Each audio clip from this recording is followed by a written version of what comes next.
Gente, sejam então todos bem-vindos e bem-vindas à nona edição do webinar Economia Social e Solidária e Movimento dos Bens Comuns.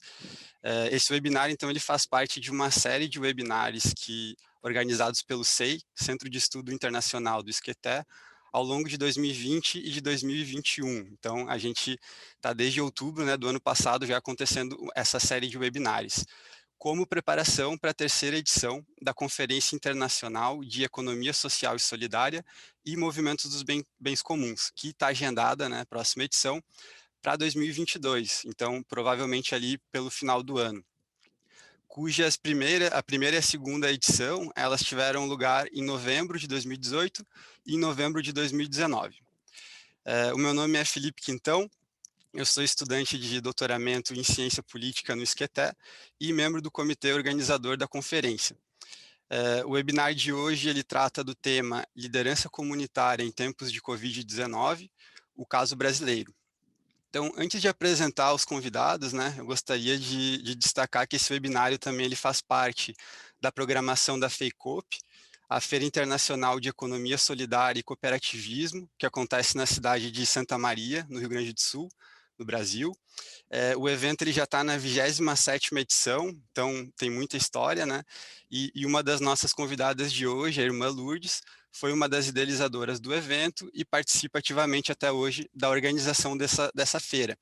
Então, tenho certeza que ela vai falar um pouco para a gente da feira, né? E também sobre a relação da feira com o tema do nosso webinar de hoje.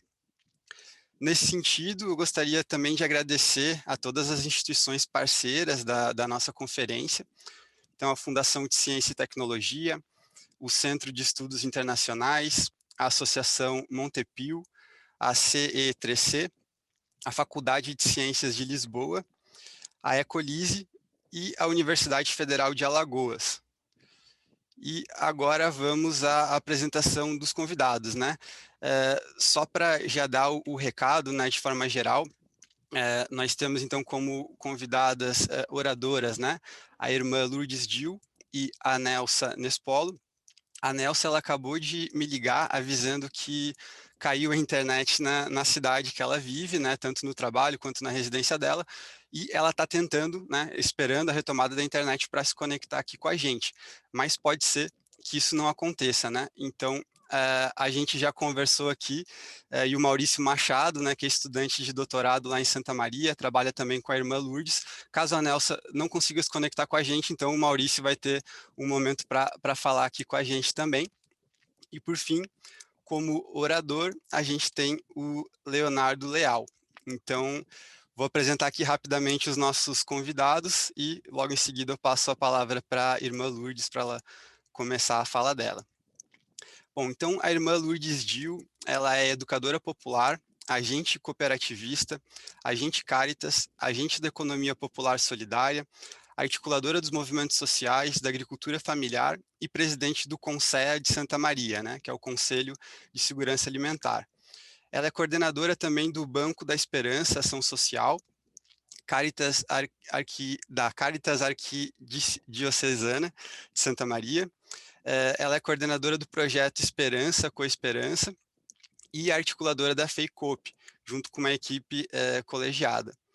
E a irmã Lourdes também faz parte da congregação Filhas do Amor Divino, que é uma congregação presente em 3 continentes e 20 países. A Nelsa Nespolo, que seria a nossa segunda convidada, ela é costureira, é diretora-presidente da Justa Trama e secretária-geral da Unisol Brasil, que é a Central de Cooperativas e Empreendimentos Solidários. E a Nelsa também é escritora e tem 2 livros publicados.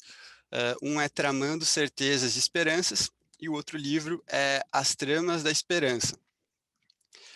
O Maurício, daí, se tiver um momento de ele falar, eu vou pedir para ele se apresentar, né, mais na frente. E para fechar, o Leonardo, né, o nosso comentador de hoje, vai fazer os comentários. Ele é professor do curso de Administração Pública da Universidade Federal de Alagoas, é coordenador da Incubadora Tecnológica de Economia Solidária, também da UFAL, O Leonardo possui mestrado em administração pela Universidade Federal da Bahia, graduação em administração pela Universidade do Estado da Bahia, e é coordenador de projetos de pesquisa e desenvolvimento tecnológico nos temas de economia solidária, finanças solidárias, bens comuns, gestão social e desenvolvimento territorial. Bom, gente, vocês já viram que hoje nós temos convidados de peso, e antes de passar a palavra para a irmã Lourdes, eu vou só fazer alguns comentários aqui sobre o formato do debate, né? Então, cada uma das convidadas, né, das oradoras e o comentador terão de 15 a 20 minutos de fala. E por fim, né, nós teremos 30 minutos para questões do público. Então, a ideia é que a gente fique dentro de 1h30 com o nosso debate de hoje.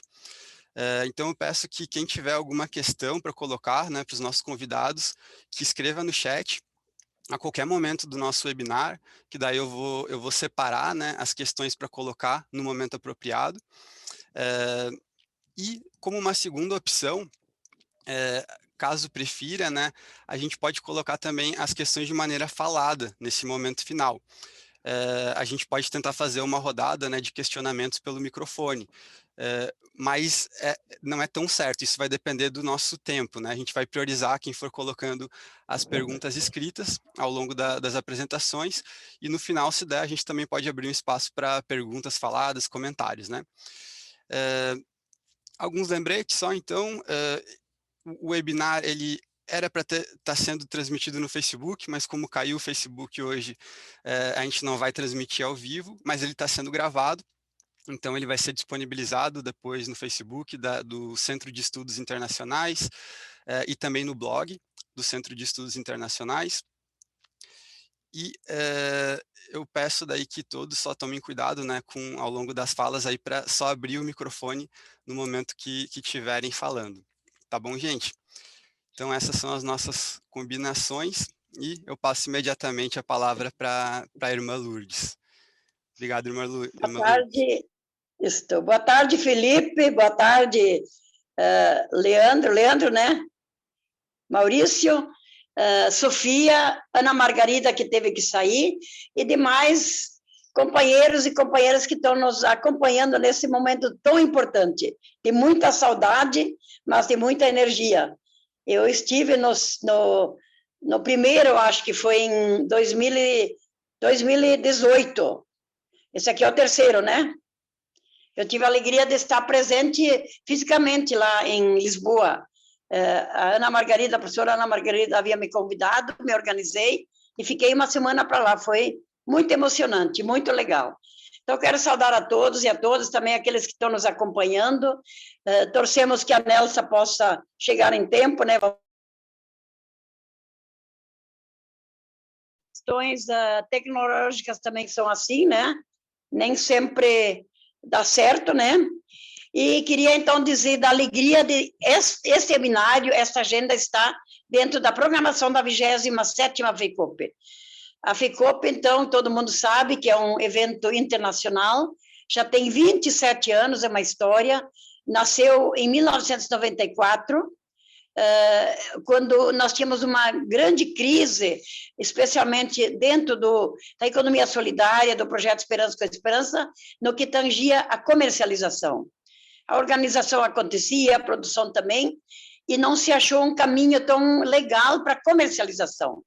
E daí tinha as feiras cada sábado, assim, feiras pequenas, e daí nós falamos assim, ó, a gente pode uma vez fazer uma feira maior.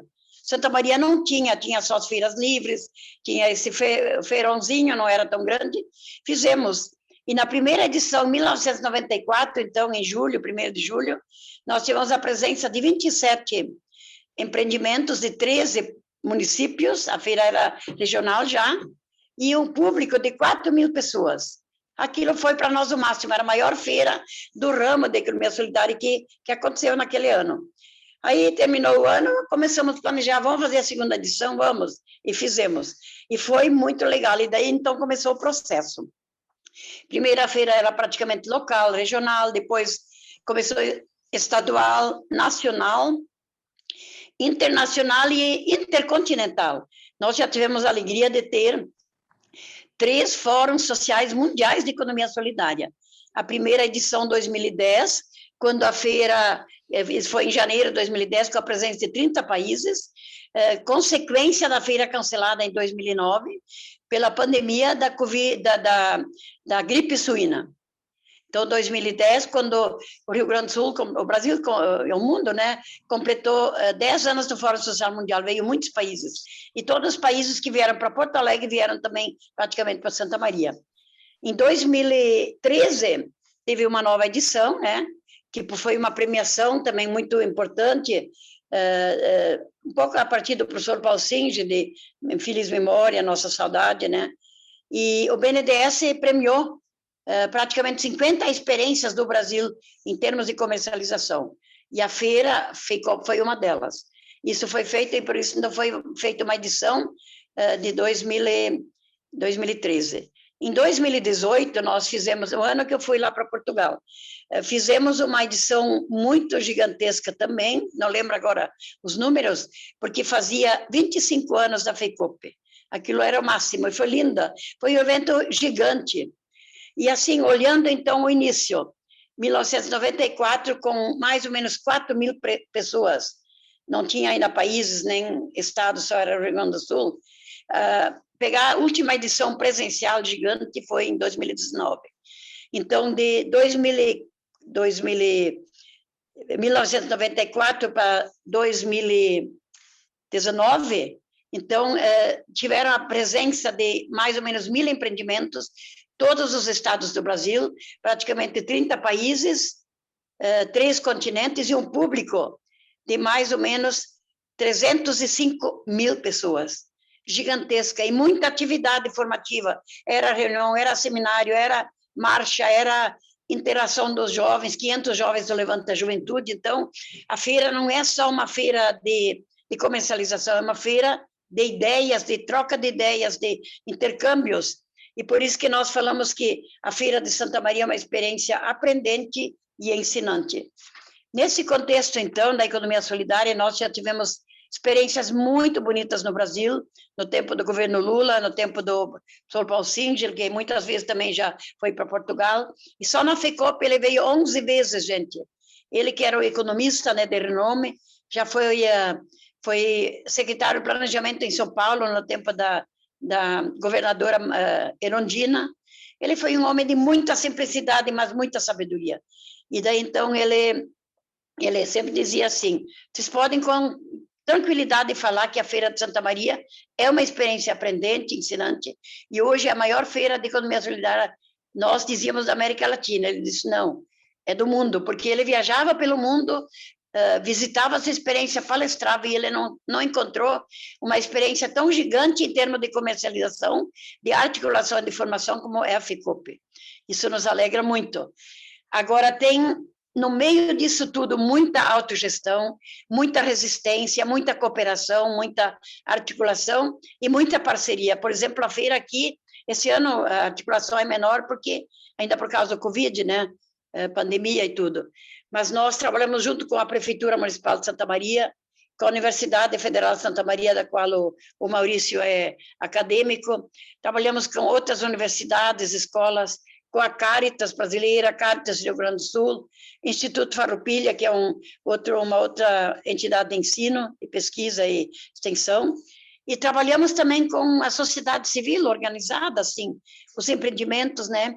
E a feira, então, ela é organizada com um grande mutirão. Vou pegar os dados de 2019, nós tínhamos 70 comissões, 70, e o público, mais ou menos voluntariado, girou em torno de 500 pessoas, onde o pessoal é voluntariado e faz isso com muita paixão, com muita alegria, porque é algo que realiza. E nós temos também muitos acadêmicos que nos ajudam a organizar, a preparar, e se tornam voluntários. Depois também tem ali no seu perfil um certificado que possa também valer para outras atividades dentro da sua caminhada. E, dito isso, então, eu quero agora fazer uma menção. E esse ano, então, ano passado, ela foi virtual, 15 dias, 1º a 15 de dezembro, manhã, tarde e noite, um dia presencial, porque ainda a pandemia estava muito grave, né? E esse ano, então, quando começamos a preparar, já foi meio tarde, né? Lá por julho que se decidiu, deu para ver que não ia ser possível fazer a feira. Aí nós planejamos de 3 a 10 a modalidade da parte da cultural, a diversidade cultural, de 3 a 10 também a modalidade da parte da formação, seminários, oficinas e atividades virtuais, que vocês estão vendo que é gigantesca, e também de 3 a 10 a feira virtual, ela veio para ficar também. A comercialização virtual, que é uma entidade de Porto Alegre, o Campi, que coordena. E assim, os empreendimentos se cadastram, mostram o produto, tiram fotos, mandam as fotos, tudo, e depois a comercialização ela fica entre produtor e consumidor. Tipo assim, alguém lá de Lisboa um empreendimento entrou para oferecer o produto, comercializar, e ele então diz, eu tenho feijão, por exemplo. Então, ele disponibiliza e faz a relação direta com o consumidor. A entrega, então, ela é local, mas a comercialização é virtual e é global.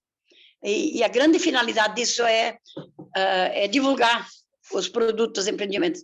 Nós, na feira agora presencial, o Feirão Colonial, nós já temos muita experiência onde o pessoal compra pelo WhatsApp, né? Tem grupos que têm 20 e 30 entregas já, por sábado, porque a Feira de Santa Maria tem o Feirão Colonial, e nos sábados, nunca a feira parou por causa da pandemia. A prefeitura fez decretos, nós observamos, os acadêmicos ajudaram, a universidade também ajudou, e assim, nunca parou. E é por isso, então, que esse cenário todo, ele se fortalece. Enquanto outros pediram cesta básica, pediram ajuda emergencial, pediram Bolsa Família, o nosso público da economia solidária não. Produziu, trabalhou e comercializou e sobreviveu disso. E, dito isso, eu queria também dizer que esse espaço de formação ele é muito importante, e eu queria fazer uma ligação com temas que no Brasil e no mundo hoje são refletidos. O primeiro dele é a 6ª Semana Social Brasileira. Eu sei que lá para a Europa já, acho que Lisboa também já faz as Semanas Sociais Brasileiras. No Brasil é um pouco mais recente, são 30 anos, e nós temos as Semanas Sociais Brasileiras. E o tema central esse ano, aliás, começou em 2020 e vai até 2022. Ele é assim, o mutirão pela vida. Depois o tema, ele tem um tema mais enxuto, e depois o tema mais amplo, que fala assim, nenhuma família sem casa, nenhum camponês sem terra, nenhum trabalhador sem direitos, nenhuma pessoa sem dignidade que provém do trabalho.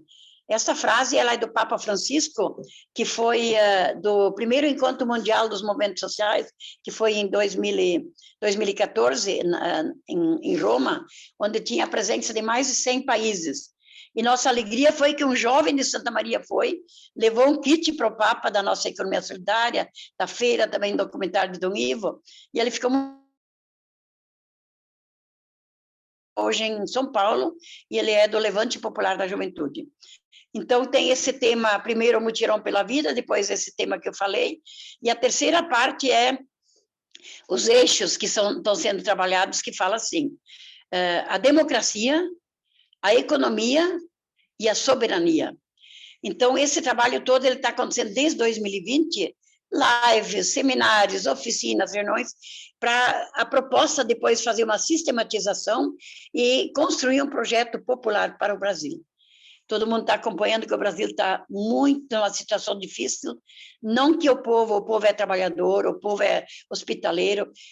Brasil é um país rico em todas as culturas, em terras, em água, em Amazônia, em indígenas, né? Tem muitas comunidades indígenas, muitas culturas, mas está frágil na questão política. O líder político que hoje nós temos no governo, eu digo em qualquer parte, não merece o feijão que come. Não merece o feijão que come, porque é uma pessoa muito inexperiente. Ele foi, 27 anos ele foi deputado e não tem legado que deixou na parte política. E depois se elegeu, todo mundo sabe da forma que se elegeu. Mas nós temos esperança que em 2022 temos boas expectativas que volte a candidatura do governo Lula, e daí volta também em peso as políticas de economia solidária. E um outro aspecto ainda queria falar, que também é importante, que se soma, né, a esse tema. Como eu falei, o nosso Papa, depois no final até vou dizer uma frase dele, o nosso Papa, ele tem uma visão de mundo.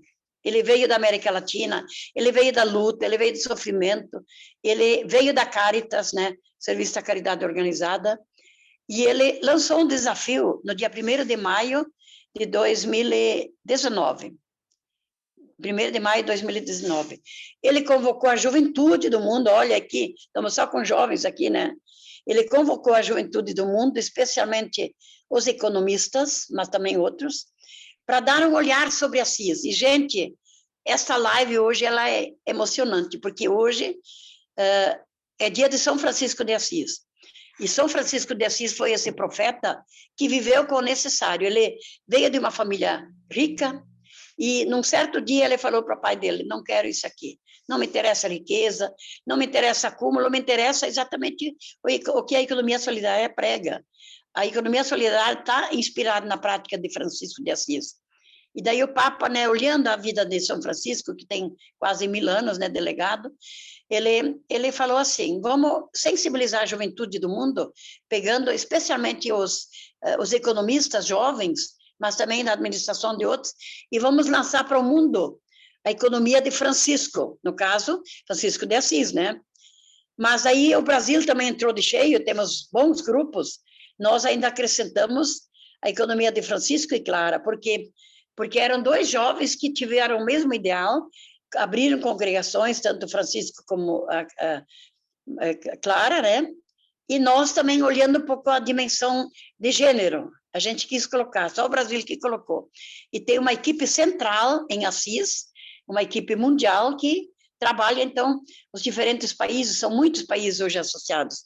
Eu participo também de um grupo, aqui no Brasil tem vários grupos, em São Paulo, Porto Alegre e outros lugares, e agora dessa grande meta, né, onde o Papa coloca na essência é realmar as economias. No começo é um pouco difícil de entender essa frase, mas o que significa, esmiuçando? Dar alma para a economia. Qual é o sentido da economia no mundo? A economia tem um único sentido, qualificar a vida, dar condições dignas de trabalho, teto, terra, dignidade de trabalho para as pessoas. As pessoas querem viver do fruto do seu trabalho. Ninguém quer viver de esmola, gente. Por que a gente estuda? Por que a gente se organiza? Porque nós não queremos viver de favor. Vocês jovens estudantes no doutorado, a meta de vocês é ser um educador de renome e ajudar essa humanidade a criar uma educação nos moldes do Paulo Freire, que agora fez 100 anos, né? 100 anos. Então, pautado nessa metodologia que a economia solidária trabalha. Então, o Papa Francisco sensibilizou e teve agora muitas lives. Ano passado, em novembro, era para acontecer o Encontro Mundial em Assis. Todo mundo já tinha comprado passagem, gente. Comprado para ir lá. Veio a pandemia, não foi possível. Daí teve o Encontro Internacional, Lisboa, me lembro, também participou, Brasil também participou. E daí, então, teve um encontro virtual durante 3 dias, mas com horas, assim, né? Mas era para ser presencial. Mas o Papa não descarta a ideia de que esse evento ainda vai ser presencial para o futuro. Então, assim, é muita coisa linda, gente. E nós, então, como Caritas, eu sei que meu tempo já está terminando, posso colocar mais uma ideia? Assim, nós, como Caritas, nós temos 41 anos de economia solidária no Brasil. Aqui o projeto Esperança, com a Esperança FEICOP, ela está inserida na Caritas. Nós somos Caritas, a economia solidária é Caritas. E 41 anos, então, de Brasil, nós já tínhamos boas políticas públicas no Estado, no governo Olívio, governo Tarso, todo mundo lembra, já tínhamos boas políticas públicas no tempo do governo Lula, 8 anos, e depois enfraqueceu um pouco mais já no governo Dilma, pela perseguição que fizeram para ela. E temos um legado de muitas experiências, né? A Unisol é uma delas, se a Nelsa falar, Justa Trama. Aqui em Santa Maria, o projeto Esperança com Esperança, a FEICOP, Verão Colonial. E nós temos a alegria hoje, então, de trabalhar com esses acadêmicos, né? Que a cada sábado estão lá, e agora na FEICOP vão ser voluntários também. Então, a gente investir nessa juventude. Outra coisa que impressiona hoje, nós no Feirão Colonial de sábado precisa ser grupo para participar. Nós está entrando assim bastante jovens, especialmente pós-pandemia. Jovens estudantes que estão fazendo mestrado, estão fazendo final de curso. E aconteceu há um mês atrás uma coisa muito emocionante. Uma jovem, ela acho que fez agronomia, era de um município de grande produção de fumo. Nós também trabalhamos, hoje à noite vai ter uma live também de alternativas à cultura do fumo, que já tem 31 anos. Mas essa jovem chamada Valquíria, ela é de um município de grande produção de fumo. E ela trabalhava com seus pais, depois quis estudar, estudou, está estudando, e ela está na metade do doutorado na Universidade Federal de Santa Maria. Ela decidiu voltar para a lavoura, porque ela não estava conseguindo emprego, e ela, então, está estudando, terminando seu curso, ela produz e participa hoje das feiras, da comercialização. Então, são coisas de muita emoção que acontecem, né, nesse tempo pós-pandemia, nesse tempo de cenário difícil, né? Então, um jovem, uma jovem que está fazendo doutorado, voltar a trabalhar com seus pais na colônia. Ela é solteira, não é casada ainda, e pensa terminar o doutorado e seguir depois, ela quer ver o que segue, se é a educação, ou se segue alguma outra coisa, mas ela, por enquanto, quer, então, continuar na economia solidária nos feirões de sábado e agora vai participar da FECOP. Eu acredito, Felipe, que já extrapolei um pouco tempo, né? Que o empolgamento vem, depois tem uma outra frase bonita do Papa que eu vou dizer mais no final. Eu acho que fico por aí para não cansar os outros, né? E a Nelsa veio ou não? Oi, irmã Lourdes, infelizmente a Nelsa não conseguiu entrar. Sim. Então, o Maurício, né? Estou. Claro, é uma pena, né, por um lado, que a gente estava com a expectativa de receber a Nelsa, mas a gente fica muito feliz que o Maurício está aqui e vai poder A compartilhar um experiência pouco da com a gente Nelson as é pesquisas gigante dele. também, é muito gigante. E depois a gente retorna com os comentários do Leonardo e vai para as perguntas, a gente consegue interagir um pouquinho mais com a senhora, então. Isso. Muito Obrigada. obrigado, então, irmã Lourdes. Maurício, tá por aí, Maurício? Queres abrir tua câmera? Fica à Oi, vontade, eu te Felipe. peço que tu te apresente aí pra gente, fica à vontade aí de 15 a 20 minutos aí para fazer a tua fala. Te agradece bastante aí a tua disposição e estamos aí bastante curiosos para te ouvir. Obrigado, gente. Obrigado mesmo por estarem me recebendo aqui. Uma pena realmente a colega Nelson não tá participando hoje, porque com certeza nessa questão do voluntariado, em todo esse trabalho que está sendo realizado, ela também traz uma visão de fora do projeto Esperança com Esperança. Realmente seria muito bom ouvir ela e a irmã. Sempre pede que a gente acabe falando, nós que trabalhamos junto ao projeto Esperança com Esperança, nós da Universidade Federal de Santa Maria, possamos contribuir com o diálogo, né, com o debate a respeito do que a gente está fazendo aqui em Santa Maria. Então, oferecer um mate para todos vocês agora. Os irmãos de Acá e de Além-Mar. Meu nome é Maurício Machado Sena, eu sou natural de Santiago, uma cidade que fica aqui na fronteira da Argentina. Eu faço doutorado aqui na extensão rural na Universidade Federal de Santa Maria.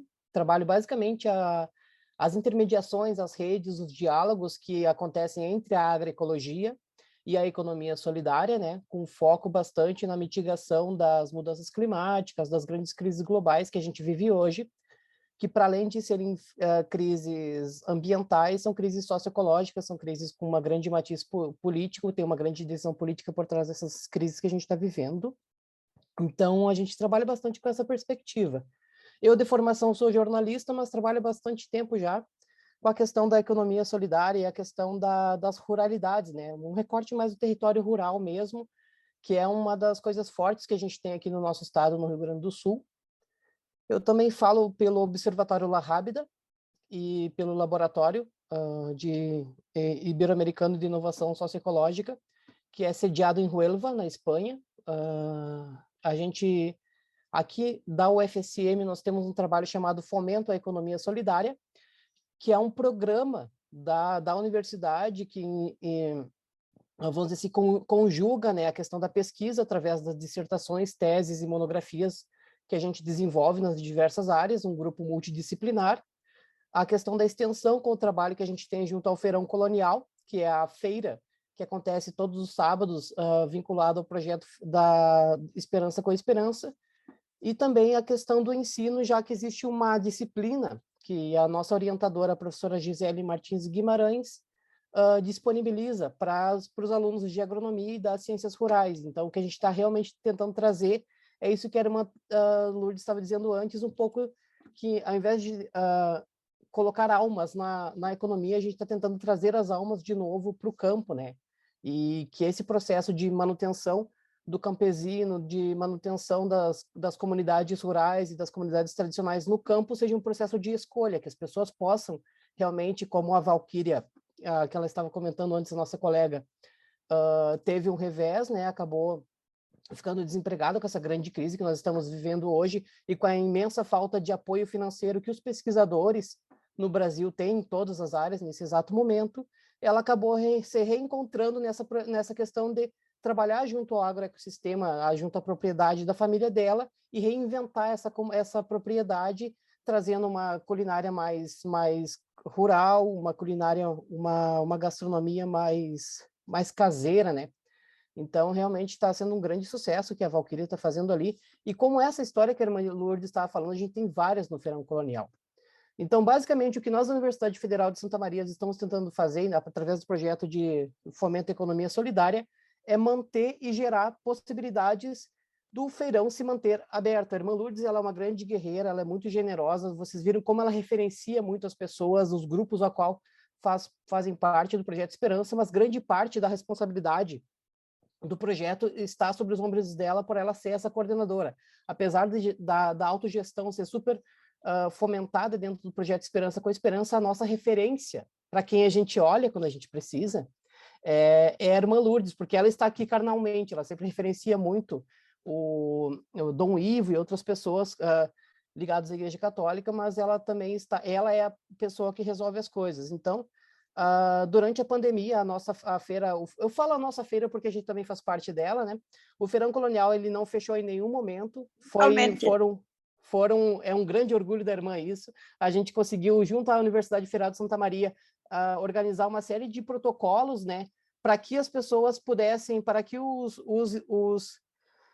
comerciantes, os empreendimentos sociais pudessem se organizar e trabalhar de forma bastante interessante, respeitando a questão do distanciamento social, respeitando a questão da higienização, do uso de máscara e tudo isso, e a gente tem realizado bastante esse trabalho de conscientização, a gente gravou podcast, a gente trabalhou juntamente com os empreendimentos sociais, a gente fez cursos, a gente apresentou material gráfico para que as pessoas realmente, e todo mundo estava bastante, né, não, a gente precisa cuidar do nosso feirão, porque o feirão, ele vai continuar resistindo, é um grupo resiliente que vai passar por esta crise de forma adaptada.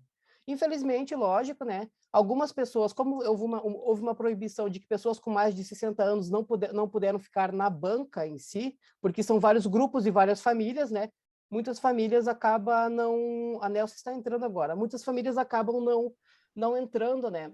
Não entrando, não tem ninguém com menos de 60 anos para trabalhar, mas o que a gente realmente está fazendo é isso, é conscientizar as pessoas através dos perigos do Covid-19, né? Garantindo, a gente tem médico veterinário, tem um monte de gente que trabalha com saúde pública no nosso grupo, tem designer, para fazer uma série de materiais, facilitações gráficas e podcasts e coisas para as pessoas se conscientizarem. Esses podcasts são veiculados pela Rádio Vozes da Esperança, que é a rádio interna do nosso grupo.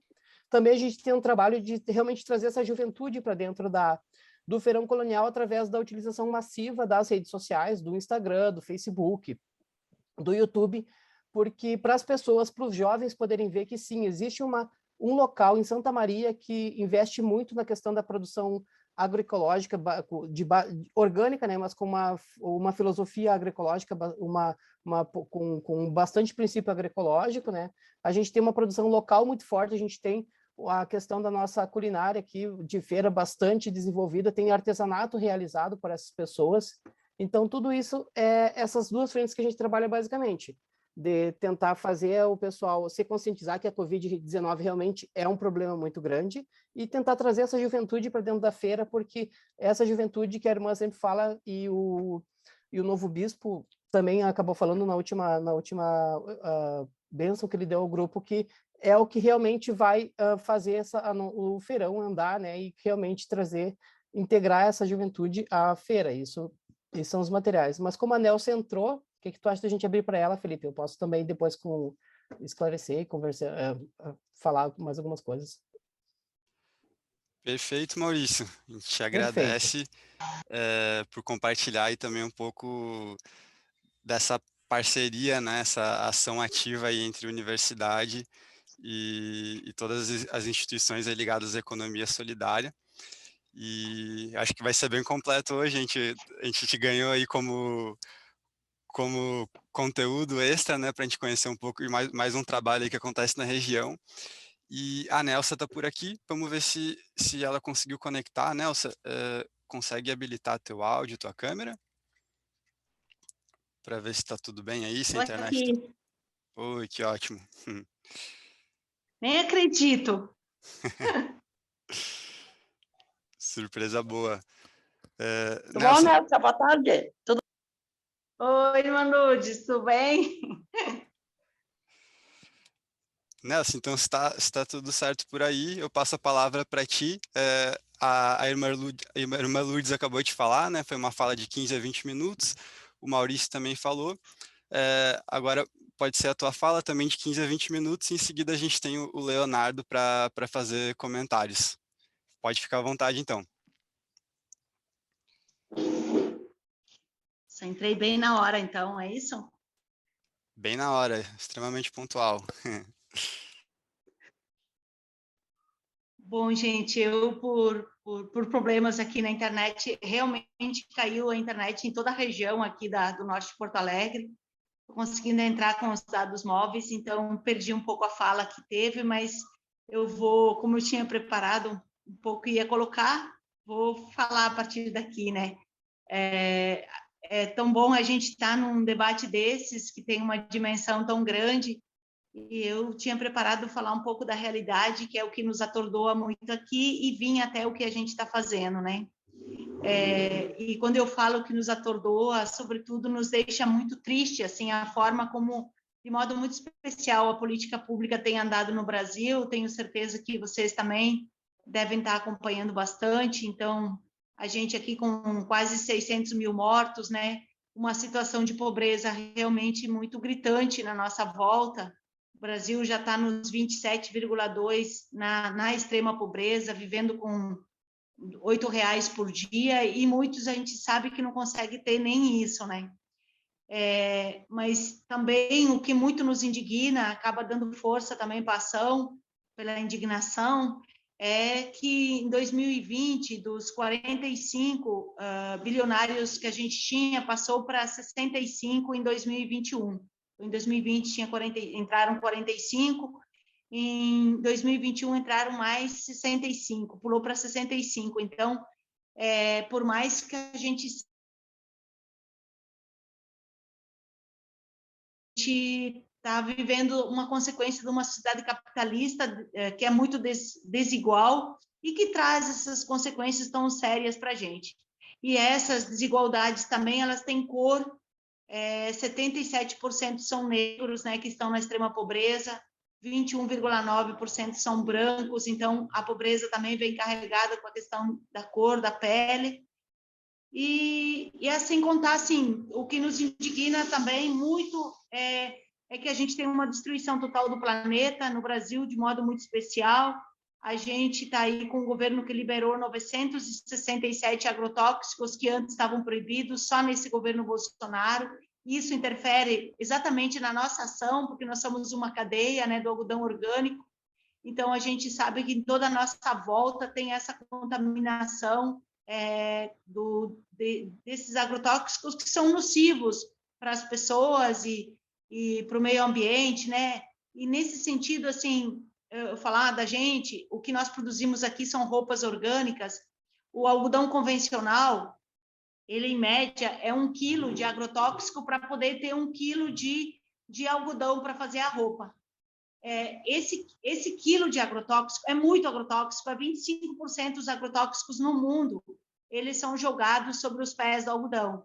Significa também que 1 quilo de agrotóxico, ele contamina 1 bilhão de litros de água. Então, é muito impacto que está tendo, a gente não tem dimensão disso ainda, das mazelas. Inclusive o próprio coronavírus, ele é uma consequência desse desequilíbrio da própria natureza, desequilíbrio da humanidade também em todas as suas condições. E aí, as reações que se tem perante essa situação é de ocupar as ruas. Ontem, no Brasil, foi um dia de muita mobilização, né? A gente teve aí o Fora Bolsonaro praticamente em todas as capitais, em muitas cidades do interior também. A economia solidária vem vivendo um período de muita resistência, fazendo debates, né? Sobretudo o ano passado, que foi um ano que teve eleições municipais, a gente participou de muitas lives, debates com os candidatos, e a gente participa de muitos espaços que são abertos para poder apresentar a economia solidária como uma estratégia realmente de desenvolvimento. A gente, nesse período, teve um impacto muito forte para a economia solidária, especialmente para o artesanato, que significa muito na economia solidária do Brasil. Muitos vivem do artesanato. Os catadores que tiveram seu trabalho da reciclagem, separação, comprado pelos atravessadores, aproveitaram o momento para explorar mais. O acesso às matérias-primas está sendo tudo muito difícil para a própria economia solidária, porque quem trabalha com confecção, sem muita justificativa, os tecidos têm subido muito de preço, têm duplicado praticamente, sem justificativa, inclusive, mas aproveitando o momento, que é por isso que a gente tem esses índices de ter esses tantos de ricos que a gente tem aí, e nós estamos num país sem política pública para a economia solidária e para os trabalhadores, muito pelo contrário, né? O que ele tem feito foi tirar direitos dos trabalhadores, como o direito à aposentadoria e os outros direitos também, não se tem um sentido de, puxa, é um momento difícil que está se vivendo, vamos ver uma forma com que chegue renda para as pessoas. Ele primeiro deu um auxílio de 600, agora cortou ele pela metade, então a situação piorou, e o auxílio emergencial, que foi pontual em alguns meses, acabou diminuindo ainda. Então, não tem realmente um governo que tenha insensibilidade a tudo que é setor social, mas está muito bem comprometido com os mais ricos, com o agronegócio, né? E aí libera essas queimadas que estão destruindo o país.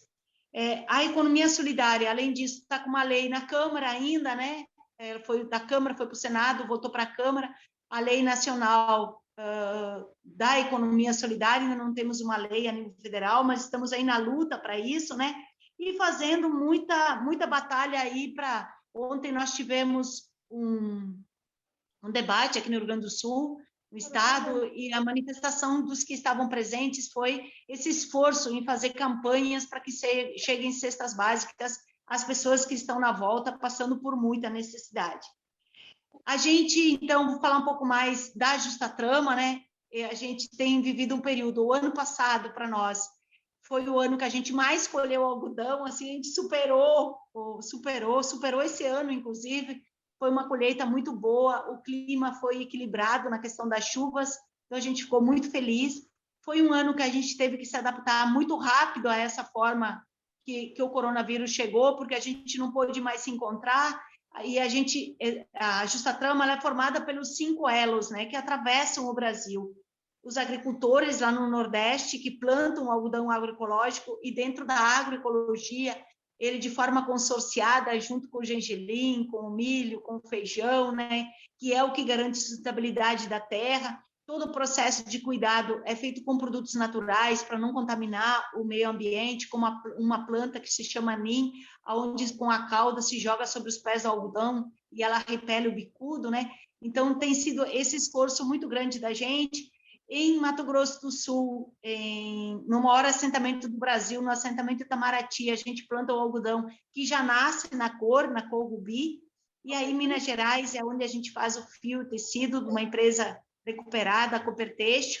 Nós temos também lá em Rondônia, né, uma cooperativa, a Cooperativa Açaí, que é a cooperativa que faz os botões para a gente, e também a gente manda para lá os retalhos, e eles fazem as bonecas, o índio, e outros personagens brasileiros. E Porto Alegre é a sede da Justa Trama, onde tudo isso se desloca.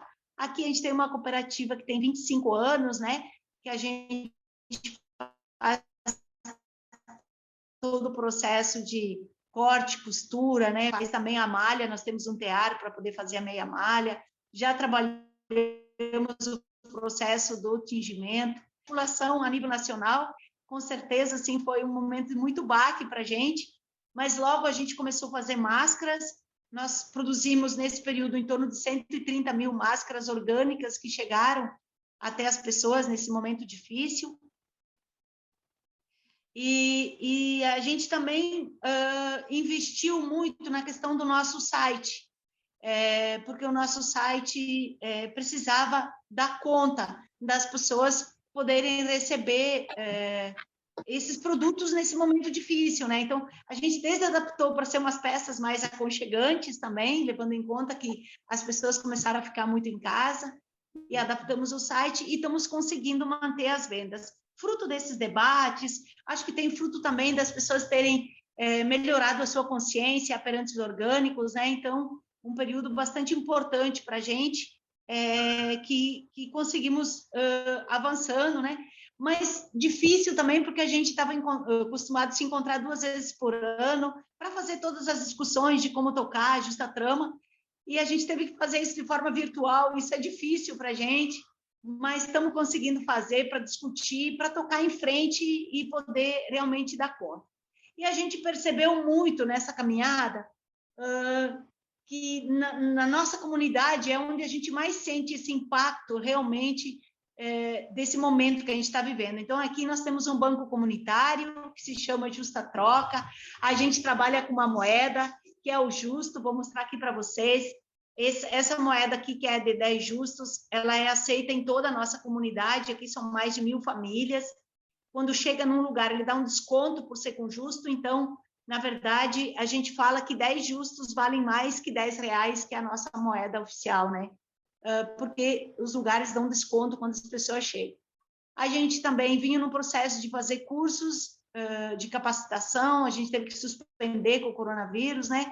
Mas continuamos mantendo os créditos para as pessoas, e também foi um período que a gente começou a ir de casa em casa, conversando com cada um, entregando máscara, sabão feito de óleo de cozinha usado, e foi um momento que a comunidade começou, de uma forma muito forte, assim, identificar que o seu cuidado estava passando aqui pelo Banco Comunitário, por esse espaço, que é o espaço também da Justa Trama, né?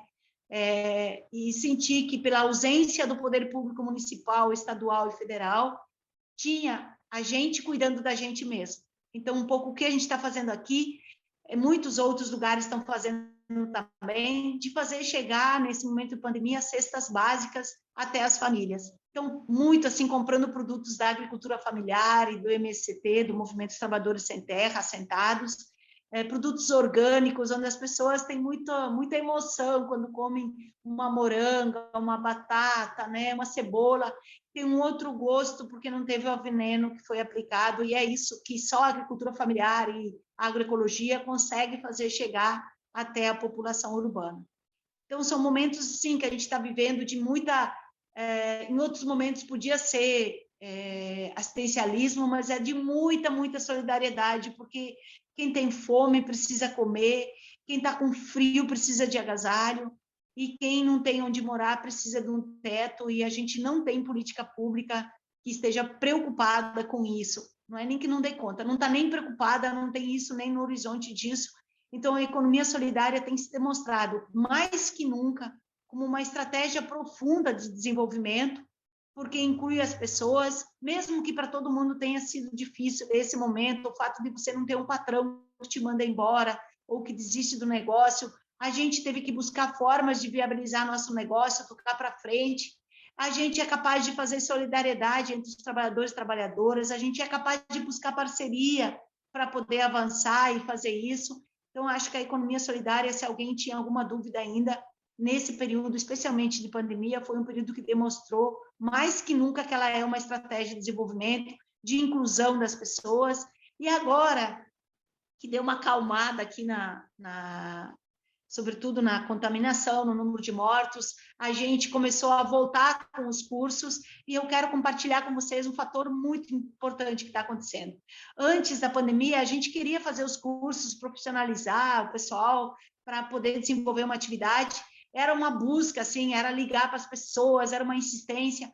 Agora, a gente está abrindo para as vagas para os cursos, Geralmente, a gente abre as vagas para um curso de cuidadores de idosos, por exemplo, tem 20 vagas, a gente tem 40 inscritos. A gente abre para o artesanato, para fazer tricô, também com 19, 20 vagas, tem mais de 30 inscritos. Então, realmente tem uma busca muito grande das pessoas de voltarem a ter um lugar onde eles possam ter renda e também um lugar que eles possam voltar a se encontrar. Acho que é o momento que a gente está vivendo, que acho que a economia solidária vai conseguir dar uma resposta muito importante, assim, no sentido de capacitar as pessoas e as pessoas se integrarem nos coletivos para tocar adiante e perceber que essa outra forma de organização é a única forma que vai fazer enfrentamento, sobretudo, à desigualdade social. Nessa construção da Justa Trama, nós temos exatamente esses dois temas que são os que nos guiam profundamente, sempre para a gente medir se nós estamos no caminho certo na produção que a gente está fazendo. Se a gente está distribuindo renda de forma justa, por isso que cada um das pessoas que fazem parte da Justa Trama são remunerados de 30% a 100% acima do mercado, exatamente porque o resultado tem que ficar entre nós. No final do ano, a gente faz um balanço, o resultado a gente divide entre os 5 elos, de fato, para que a renda seja distribuída, e quando nós fazemos isso, fazemos chegar nas 5 regiões do Brasil a mais de 500 trabalhadores e trabalhadoras, e isso nos dá muito orgulho, né? E o outro tema que para nós é tão importante quanto esse é esse cuidado com o meio ambiente. Então, é não usar agrotóxico, é ter cuidado em todo o seu processo de produção, mas também no seu processo de acabamento. Então, a gente tem caixa d'água que coleta a água da chuva, nós implantamos placas solares, e também todos os retalhos que saem do processo de produção aqui da confecção, eles vão para fazer ou as bonecas e os personagens brasileiros lá para Rondônia, ou então acaba ficando aqui em Porto Alegre, onde tem um coletivo que faz bichos, jogos pedagógicos, né, que estão todos no site da Justa Trama, que é justatrama.com.br. Então, é essa a nossa luta, assim, e a gente sabe que a gente tem muitos desafios, o que nos segura, assim, para a gente tocar em frente, mesmo que a gente tenha momentos que é muito emocionante, muito instigante, porque a gente vê o sofrimento das pessoas que estão na nossa volta, a gente perdeu pessoas, inclusive da cadeia com o coronavírus, a gente acompanha o sofrimento das pessoas que perdem os seus familiares, mas essa esperança que se dá nessa construção, é isso que a gente mais luta, que a gente mais quer. É que disso que a gente está construindo sirva de inspiração e esperança para que as pessoas se agarrem nisso, para tocar em frente, para acreditar que tem que ter um voto consciente, que tem que eleger melhores governantes e representantes, e que a gente precisa fazer a nossa parte na organização e na luta permanente. Essa é a minha contribuição. Nelson, muito obrigado pelas tuas palavras, pelas reflexões, por compartilhar um pouco dessa experiência e dessa tua visão de cenário, assim, né, tão complicado que a gente está vivendo aí no Brasil, que é uma construção de alguns anos aí que, e pela força, né, pela força que a economia solidária tem, né, para a gente passar por esses momentos, assim, de dificuldade. Bom, eu passo, então, diretamente a palavra para o Leonardo Leal, então, para ter seus comentários. Ele está entrando de volta aqui. Oi, Leonardo, tudo bem? Fica à vontade, a palavra está contigo. Porque eu tenho que entrar com 2. Pronto. Espero que vocês estejam me vendo bem. Sim? Tá ótimo, hein? Dá para ver e ouvir. Dá para ver e ouvir, né? Então, muito boa tarde a todos e todas. É um grande luxo para mim falar ao lado da irmã Lourdes e da Nelsa também.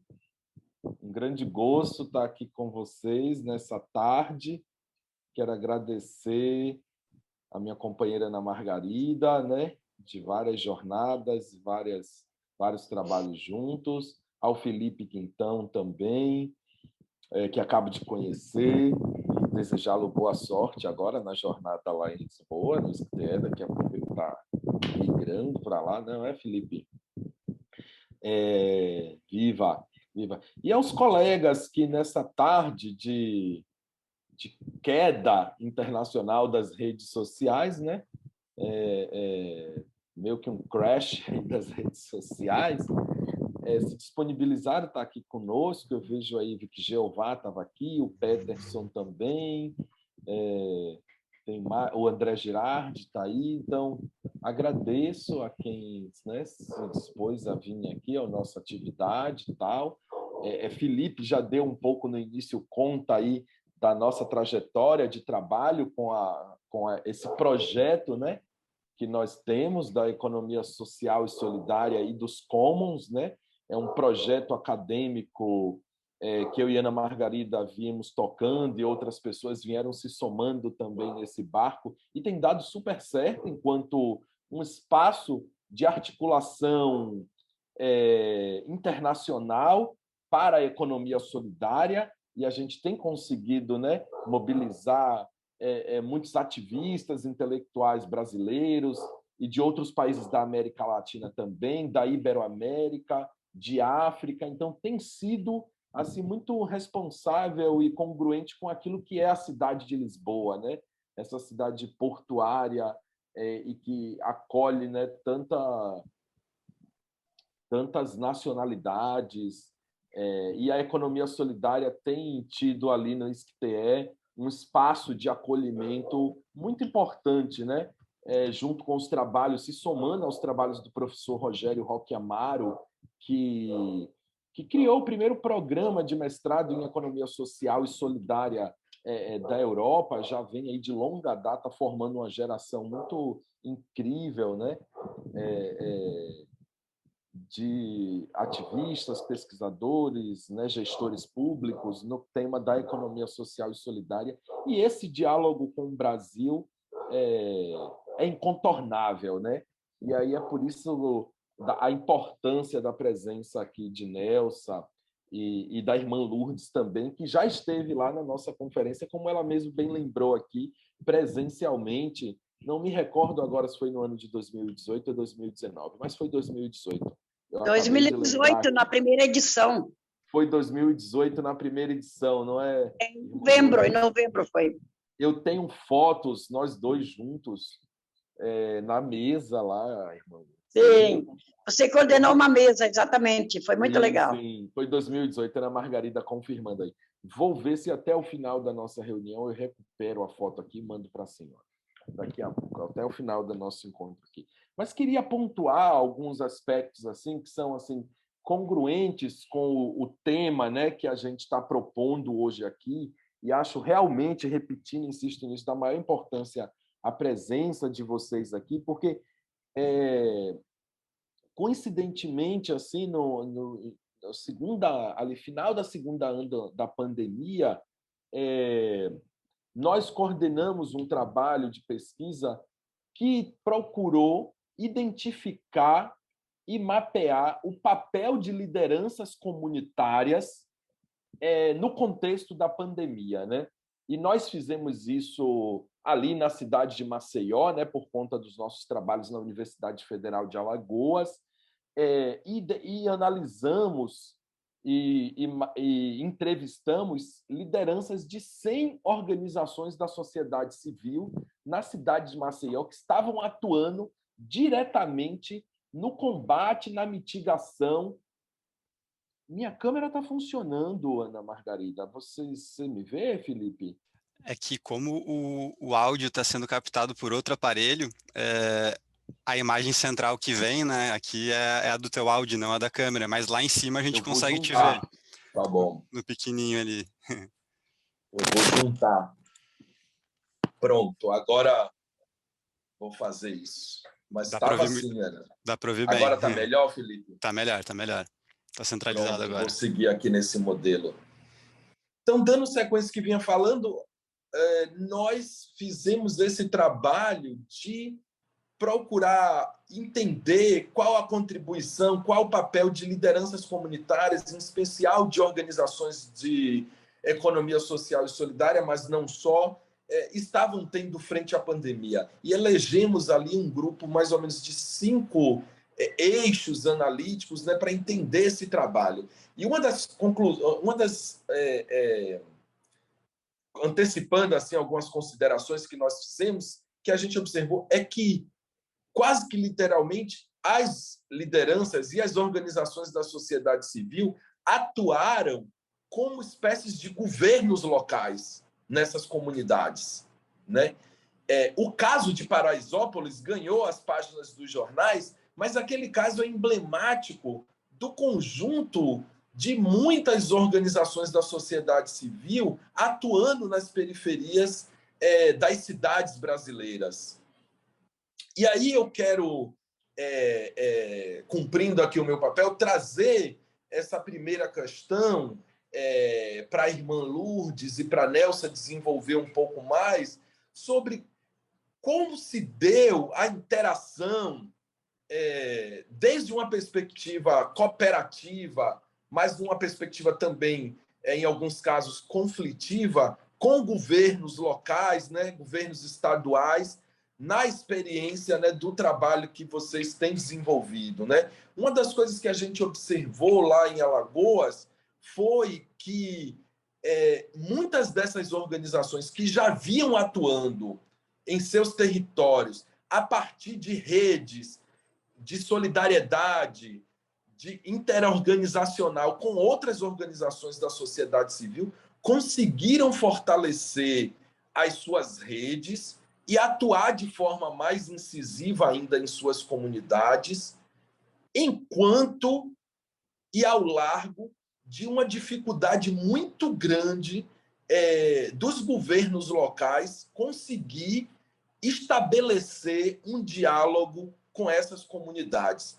Ora porque tinham canais de comunicação bloqueados com essas lideranças comunitárias, ora mesmo porque tinham dificuldade do ponto de vista, Felipe, da governança pública de atuar em situação de contingência, em situação em que os mecanismos da ação pública eles não estão habituados em trabalhar, que é a situação da crise aguda produzida pela pandemia.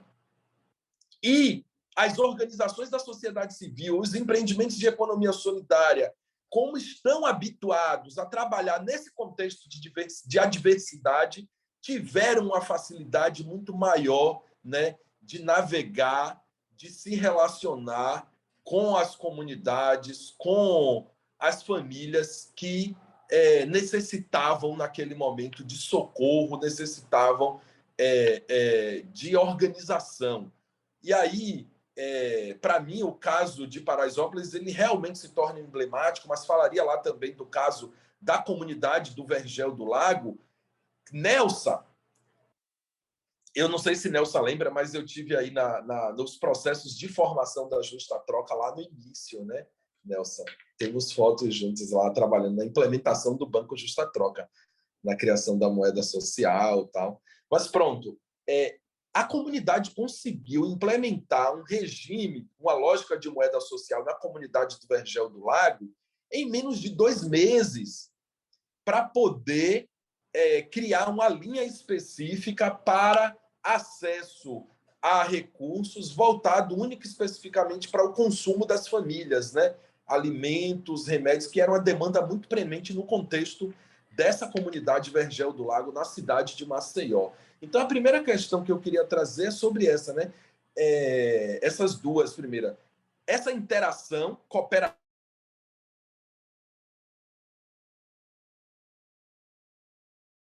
pandemia. Segundo,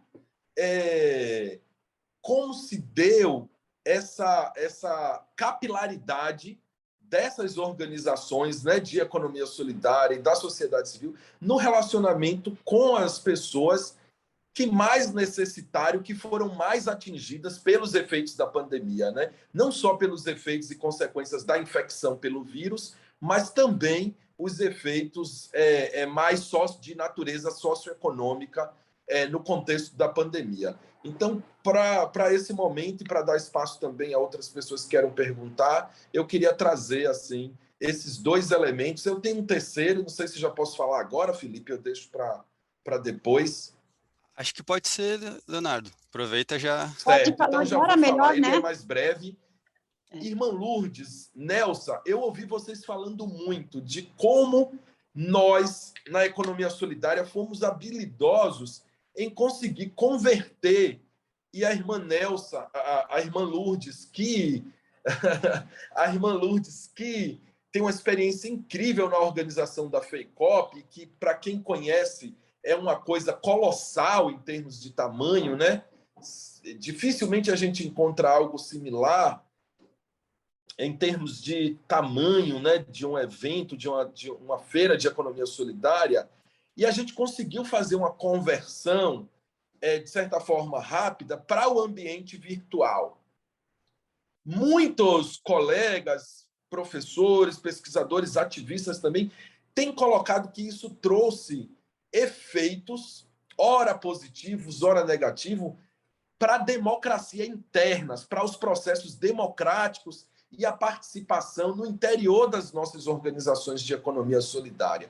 Então, eu queria perguntar a vocês se o ambiente virtual ele tem facilitado, tipo assim, ele tem facilitado esse nosso encontro aqui. Estamos em cidades completamente diferentes, em países, né? Aqui e além mar também. Para a autogestão, para a democracia interna das nossas organizações, o que foi a pandemia? O que foi essa passagem para o ambiente remoto e virtual, na perspectiva de vocês? Então, essas 3 questões queria trazer para o debate, que acho relevante aqui para a nossa conferência, para o que a gente tem vivido, né? É isso. Obrigado, Felipe. Obrigado, Leonardo. Antes de passar a palavra, já passo rapidinho, irmã Lourdes e Nelsa. Eu só queria aproveitar que, como eu fui recebendo algumas questões aqui pelo chat, pelo André Girardi, o André Girardi mandou 4 questões aqui para a gente, e uma das questões dele vai bem na linha da última questão do Leonardo, então eu vou colocar junto só para aproveitar e já colocar na roda essa pergunta, mas ela é bem complementar. A pergunta do Girardi é a seguinte: como fazer para incluir pessoas, atores e articuladores que acabam por ser excluídos em tempos de pandemia, já que muitos dos eventos e reuniões passam a ser online. Então, acho que complementa bastante, né? Como que a gente mantém uma gestão democrática, né? Nesses tempos é que o André ele enfatiza a questão da exclusão, né? Por conta das ferramentas online, acesso à internet, né? E ele só complementa aqui quais tópicos passam a ser marginalizados em relação aos tópicos normalmente abordados. Então, acho que complementa bastante. Eu não sei se vocês conseguiram pegar aí, mas se vocês perderam alguma pergunta e quiserem retomar, né, acho que o Leonardo pode repetir em algum momento e eu também posso repetir aqui a questão do André. Mas, então, passo a palavra para... Eu queria sugerir que primeiro a Nelsa agora começasse. Já que comecei antes, então, vou dar chance para ela, tá, Nelsa?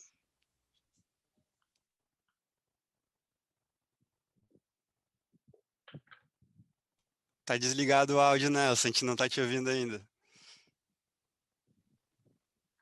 Tem um barulho de carro aqui, daí eu acabei desligando para vocês não ouvirem. Então, já nessas questões que o Leonardo coloca, acho que é muito legal a gente estar se encontrando de novo, né?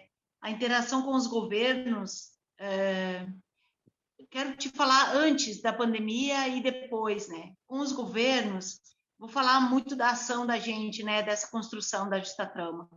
A nível dos agricultores, a gente tem feito uma investida, sabe, em alguns municípios no estado do Ceará. É lógico que a gente sempre anda mais rápido quando tem governo de esquerda, em qualquer lugar. Então, o Ceará, por exemplo, nesse momento, ele tem um governo de esquerda, mas ele tem cidades também que têm prefeitos que estão comprometidos com essa agenda. Então, tem sido algo que nunca tinha nos acontecido antes, sabe?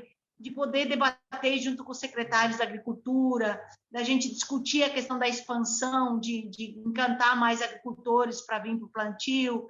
Então, a gente estava vivendo muito esse processo e a gente se desafiando para que em cada lugar onde a gente está, a gente pautasse os governos municipais a se comprometer. Então, lá em Ponta Porã, que não conseguimos ir muito por esse caminho, mas da gente dar uma olhada, ver se a gente tem alguém que pode ser parceiro, sabe?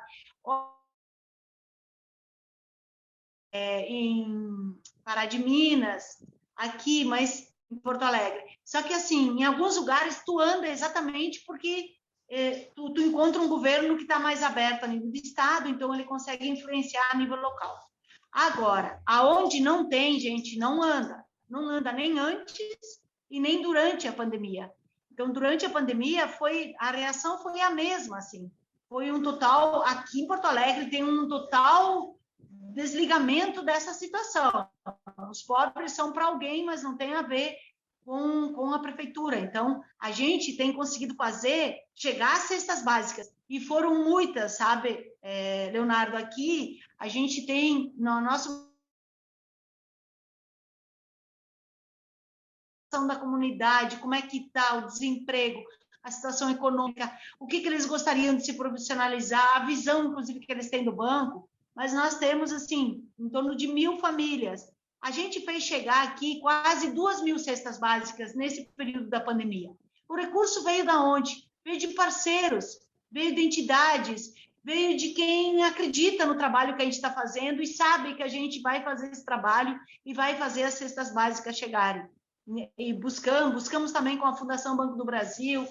Então, teve muitos parceiros mesmo assim nesse período, mas uma ausência total do poder público. E isso é muito triste, ter uma ausência total de poder público, porque, olha só, quando nós tivemos o governo do Tarso Genro em 2011 a 2014 aqui em Porto Alegre, a gente avançou com uma lei que ela nos ajuda até hoje, sabe, a tocar para frente do ponto de vista econômico. É uma lei do Simples Cooperativo. As cooperativas, até o faturamento de 360 mil, não pagam ICMS.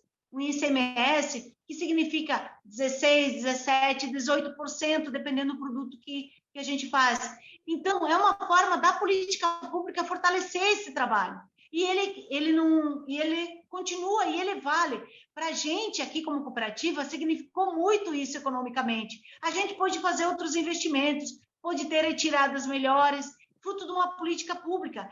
Então, é muito, sabe, alienante quando as pessoas dizem que não querem ouvir falar de política, porque tem que falar de política, porque se a gente tem um governo comprometido, ele consegue, no momento desse, fazer chegar um auxílio para as pessoas que mais precisam, ele consegue fazer chegar cestas básicas, ele incentiva cozinhas comunitárias. Não, aqui não tem. Então, tudo que está sendo feito é pela comunidade, é por ela que está sendo feito. E aí eu já entro na segunda pergunta tua, que foi como é a relação com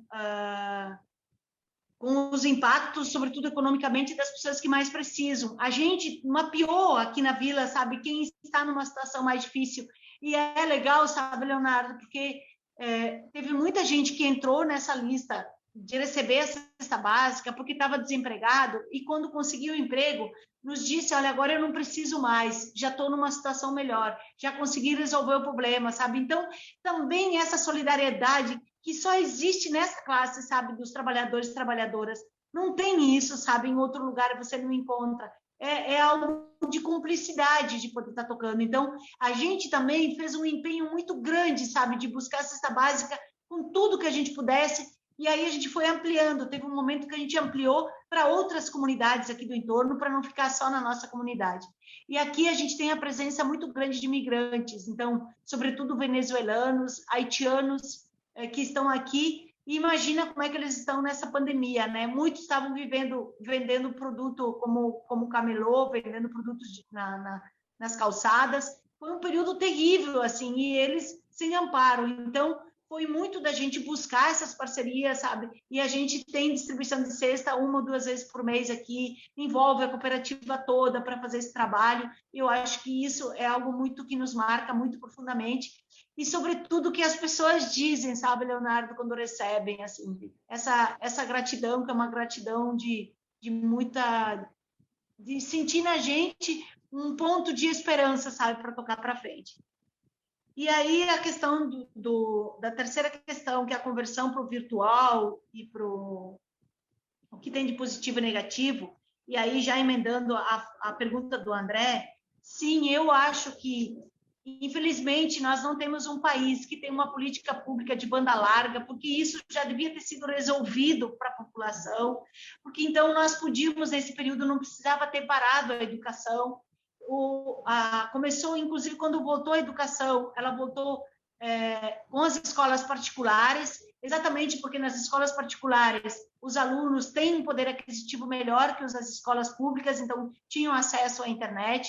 E a gente sabe o que tem sido nesse período, as pessoas, muitos mesmo aqui da comunidade, ficaram totalmente ausentes, porque agora que está começando as aulas presenciais, mas teve uma tentativa de aulas também virtuais, né?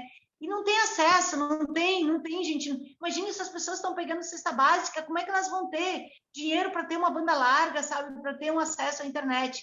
Então, ela é, sim, ele é um meio, do ponto de vista, assim, a gente pode olhar que tem um lado positivo, um lado negativo, não da pandemia, tá? Mas desse mundo virtual que veio avançando nesse período. O que tem de positivo é que isso encurtou as distâncias. Exatamente isso, sabe? Por exemplo, a gente, para poder fazer uma reunião com todos os elos da cadeia, a gente gasta em torno de 15 a 20 mil reais.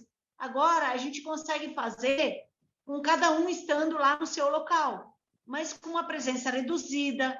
Então, pode ter algo positivo, mas tem muito de negativo, porque a gente não consegue ter a presença de todo mundo. O jeito de falar não é tão espontâneo quando você está presente, porque daí teu rosto expressa já o que você está querendo dizer. Muito mais gente fala, né? A gente compartilha, e a economia solidária, ela é muito isso, né? Ela é do abraço, ela é de estar junto, ela é da mística, e é lógico que o virtual nos tirou isso, né? Nos tira essa necessidade que é importante, que é da vida. Eu acho que é isso também que está deixando as pessoas um pouco depressivas, que é essa distância de você não estar junto com outra pessoa, ouvir as histórias da outra pessoa, poder compartilhar o que está acontecendo com você.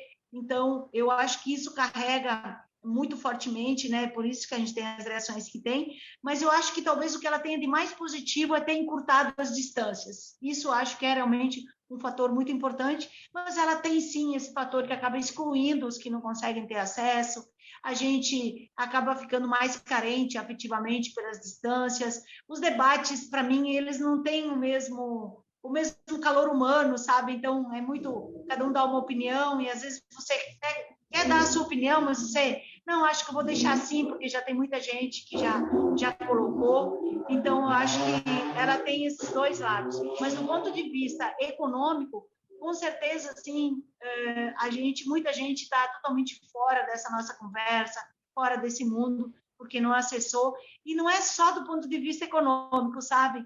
É também porque você pega uma população adulta que não sabe lidar com o celular, que não, ou então tem um celular muito antigão, sabe? E é esse que ela sabe lidar, portanto, tem um impacto de exclusão bastante grande, com certeza.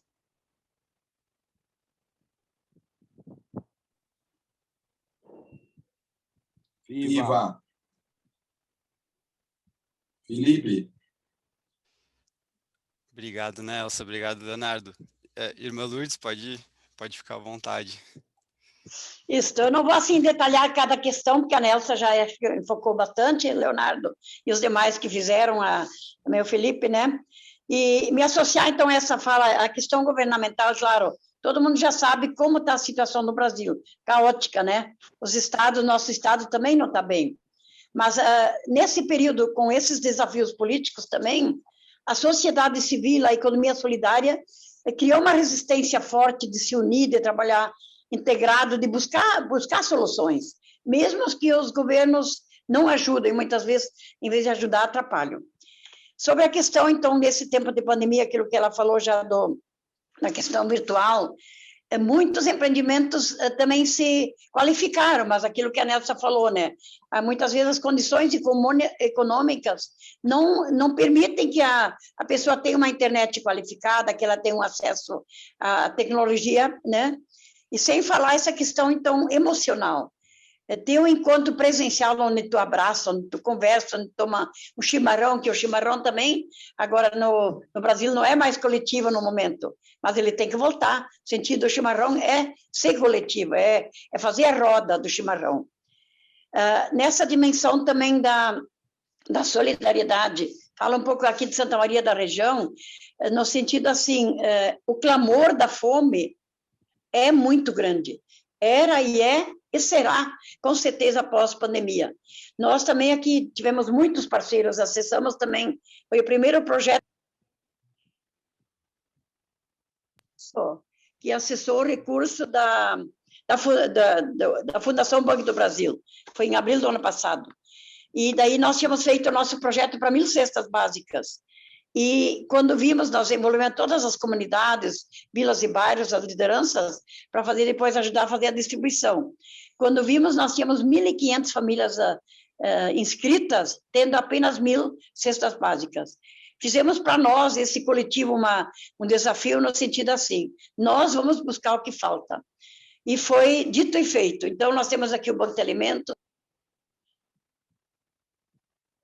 em muitas situações de ajudar a completar essas 1.500 cestas básicas, o que de fato se conseguiu. Nesse sentido, então, a cidade vive uma grande força, a região também da solidariedade, nós inseridos, né? O Banco de Alimentos segue, as cozinhas comunitárias. Eu também, nesse momento, presido o Conselho de Segurança Alimentar do município, né, desafio, e nós temos, então, na cidade, as experiências também das hortas urbanas, que estão crescendo bastante, então, o pessoal tem a cozinha comunitária e já vai para a sua horta também pegar o alimento, o tempero, o repolho, as coisas que precisa. E, então, essa agricultura interurbana, ela está se fortalecendo em qualquer cantinho, assim, no fundo de quintal também, mas se tornando também experiência comunitária. Nós temos na cidade também vários grupos que, a partir da pandemia também, sentindo a fome, sentindo a impotência de dar uma cesta básica, então, grupos coletivos se organizaram num pequeno espaço de uma comunidade, de uma família, e fazem, então, o alimento preparado, em forma de marmitex. E, nesse sentido, então, nosso feirão colonial de sábado, no final da feira, então, passam os carrinhos para recolher legumes, verduras, onde o pessoal faz a doação e onde o Banco de Alimentos cede arroz, feijão e outras coisas. Então, o pessoal prepara, muitos lugares em forma de marmitex, outra forma também onde o pessoal traz sua panelinha, sua latinha, o que tem. E o apelo sempre é para a questão da higiene, né? Cuidado. As crianças, especialmente muita criança e muito idoso. E a questão, então, da política pública que nós precisamos de volta. Temos muita esperança para o ano que vem de nós ter o nosso candidato, né? O nosso ex-presidente Lula, que agora está livre, liberado, e aqui no estado um grande companheiro, Edgar Preto, que é filho também do ex-deputado, né? E é algo muito certo que, com certeza, nós temos essa esperança para o ano que vem. Olhando um pouco também o contexto eu queria pegar um pouco mais também junto a esse tema que vocês colocaram, essa dimensão dos bens comuns, já foi do outro seminário, e o fio condutor também desses seminários que estão preparando, as conferências, né? Mas nós aqui, se reflete muito hoje na economia solidária, a questão do bem viver. O bem viver é diferente do que o bem-estar. O capitalismo usa a palavra bem-estar. Nós usamos a palavra bem viver, que é uma palavra indígena, que também nos desafia, nos alimenta muito também nossa mística, nossa espiritualidade. E unindo vocês que usam a palavra também bens comuns, eu queria assim trazer presente o grande desafio que vivemos agora no planeta Terra, que é esse momento também onde uma próxima pandemia poderá ser, e está sendo já, a questão ambiental. E é por isso, então, toda a força do Papa Francisco de lançar para o mundo esse documento também um pouco da visão do planeta Terra, e o cuidado com a casa comum, o cuidado com todo esse trabalho que também desafia a questão das relações, o cuidado, o incentivo, e nós também na economia solidária, nós temos alguns bens que, de fato, nós entendemos que são comuns à humanidade. que a terra, que a água, que a semente, que é o ar, que é o meio ambiente como um todo, e como universidades e como educação, o conhecimento.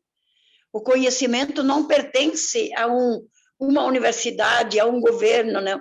O conhecimento ele é produzido coletivamente e ele pertence também, assim como esses outros bens, a toda a humanidade. E é tão importante, então, a gente centrar força nessas iniciativas que surgem.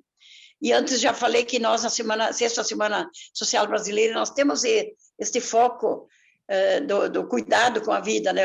A vida em primeiro lugar e depois a terra, o trabalho e o teto, que são essências para uma pessoa ter, de fato, o bem viver, o cuidado com sua família, com sua prosperidade. E dizer que, nesse tempo de pandemia também, o que acontece, pessoas muito depressivas, em todas as regiões a gente tem notícia que a depressão cresceu, os suicídios também cresceram, e é por isso, então, nosso papel também, como economia solidária, nós sermos porta-vozes de uma esperança, não passiva, mas ativa, aquilo que nos ensina o Paulo Freire, que completou agora nos últimos dias a existência dos 100 anos e deixou um legado tão vigoroso para o Brasil e para o mundo inteiro. E eu queria dizer o quanto é importante a gente pegar esses temas, refletir e também, dentro da economia solidária, fazer jus a essa formação, a essa articulação e interação.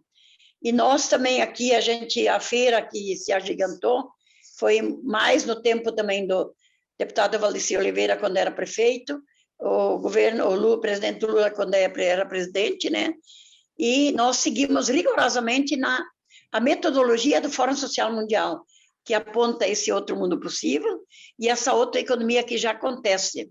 E nessa perspectiva, então, que a Feira de Santa Maria ela se transforma numa experiência aprendente e ensinante. E é por isso, então, que ela fortalece esses processos participativos, autogestionários, transformadores, nessa visão. E, por último, ainda dentro da perspectiva da sociedade civil organizada, falei antes dos 41 anos da Caritas Brasileira enquanto economia solidária, nós tivemos já esses últimos 3 anos agora, uma experiência muito rica no Brasil, que é o projeto de redes. É um projeto que veio ainda do final do governo Dilma, e ele, então, foi aprovado. A Caritas foi a Unisola, acho que também tem um projeto de apoio que ainda foi da antiga Senais, que agora mudou, está no Ministério da Cidadania, e nós, então, no Brasil, temos essas 12 redes, que somam mais de 500 famílias, e são 130 e poucos empreendimentos. Santa Maria, então, a experiência desse projeto de redes, que se transformou numa rede Esperança, a única experiência aqui do Rio Grande do Sul, mas tem em 12 grandes regiões. Foi uma intensa formação realizada, com assessoria qualificada desse projeto da Caritas Brasileira, e onde nós também, dentro dessa perspectiva das cadeias produtivas, enquanto a Justa Trama tem toda a questão do algodão, nós aqui construímos a cadeia produtiva do moranguinho.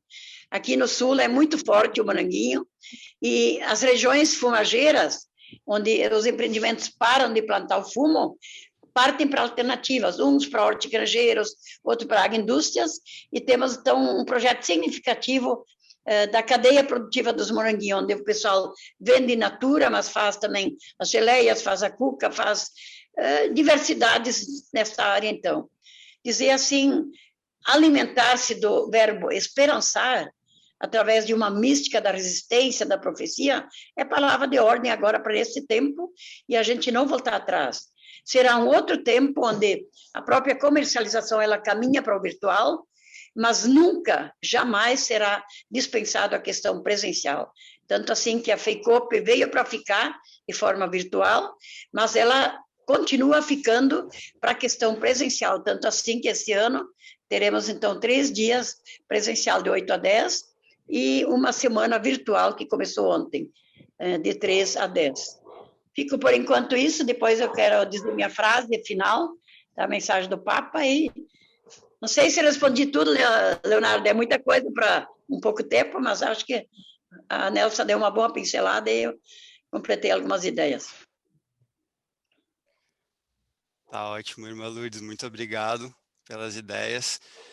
Gente, a gente está se aproximando aqui da nossa 1h30, né, do webinar, mas tem algumas questões ainda, tem umas questões do André, tem uma questão do Jeová, que ele colocou aqui também, e eu também teria uma complementação, uma das questões do André, que eu gostaria de colocar para vocês, daí, ó, a chefe aqui está dizendo que está na hora de encerrar. Eu ia questionar se eu poderia colocar rapidamente essas questões, vocês gostariam de repente, uns 10, 15 minutos, a gente estender só para vocês responderem, ou se não, se a gente já fica por aqui. Como que ficaria para vocês? Acho que depende muito da coordenação, né? Se a possibilidade de estender o tempo, estendemos. Tá. A Ana está dizendo aqui que dá para colocar rapidamente as questões. Então, Sim.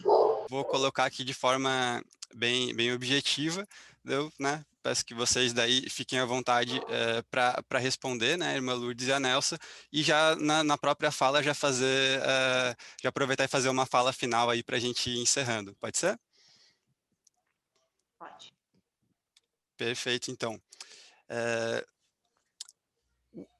Tem duas questões aqui do André, eu acho que a terceira já foi contemplada, mas tem uma aqui que acho que vocês já tocaram bastante no tema de políticas públicas, mas ele coloca de uma forma que acho que seria bem interessante a provocação, né, e ter um comentário breve de vocês.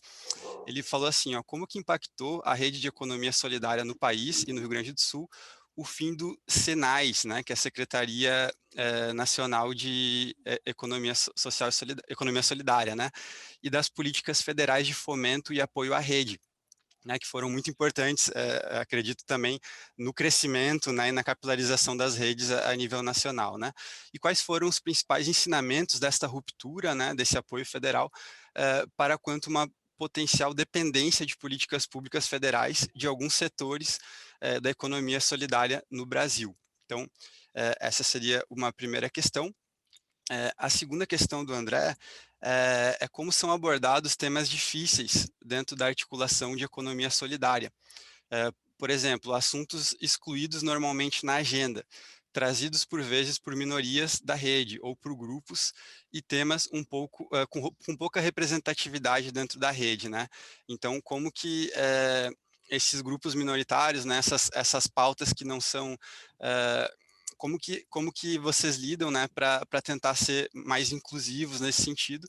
E ele pergunta se existe algum exemplo prático. E para ser mais objetivo, acho que eu vou pular direto aqui para a pergunta do Jeová. Ele deu parabéns, né, para a Nelsa e para a irmã Lourdes pelas falas. Apesar do caos brasileiro, elas mostram entusiasmo e força na economia que a economia social e solidária tem, né? A pergunta é a seguinte, Nelsa: em diversos momentos falou sobre a participação e envolvimento comunitário, coletivo, na perspectiva de beneficiários das ações da justa trama e do justa troca. Todavia, não fica exposto qual o envolvimento da comunidade nos processos de decisão e de gestão da justa trama e do justa troca. Daí a questão é, ela poderia falar um pouco sobre isso, o envolvimento dos que não são os donos, ainda que coletivo, mas as pessoas do território na gestão destes projetos, né?